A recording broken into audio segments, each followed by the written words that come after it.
আপনারা যে ধৈর্য ধরছেন এই জন্য আপনাদেরকে ধন্যবাদ। মূলত শুধু আপনারা এটা নিজেদের জন্য ধৈর্য ধরে নাই, এটা সমাজ এবং দেশের জন্য ধৈর্য ধরা। কারণ সরকার চাচ্ছে আপনাদেরকে আপনাদের কাজের স্বীকৃতি দিবে।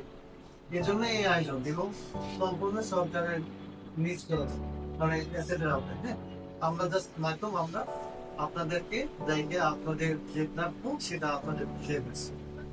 এবং অবশ্যই আমরা সবাই সম্মিলিতভাবে সামনের দিকে আগে এগিয়ে যাব। এবং আপনারা যারা টেকনিশিয়ান আছেন আপনাদের জন্য এই প্রতিষ্ঠান উন্নত, যে কোনো মুহূর্তে আপনারা এখানে এসে যে কোনো হেল্প দিতে পারবেন। এবং দেখা গেছে আপনি কোনো কিছু বুঝতেছেন না, এখানে এসে ক্লাস করতে পারবেন, সবকিছু করতে পারবেন। কোনো সমস্যা হলে আমি এসে ভাই আছে, আমাদেরকে বলবেন স্যার আছে। ঠিক আছে, ওকে। আর আপনাদের পাশে যারা আছে, যারা আসলেই যোগ্য, যারা টেকনিশিয়ান এবং তাদের কাটার উদ্বুদ্ধ করবেন, তারা যাতে এই যাচাইয়ের মাধ্যমে তারা যাতে পরীক্ষা দেয়, তাদের সরকারি সার্টিফিকেট নেই।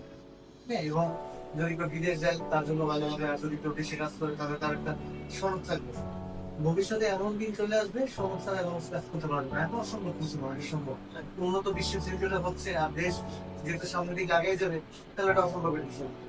ঠিক নয় কি? ঠিক না? ঠিক আছে, আপনাদের রমজান অনেক কষ্ট হয়ে গেছে।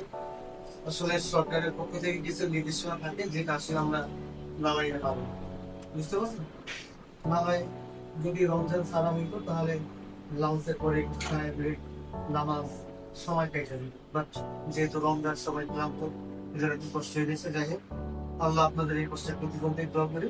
তাহলে আমরা আস্তে ধীরে সামনের দিকে আগে যাবো, সামনের যে পদক্ষেপ আছে এই পদক্ষেপ, হ্যাঁ।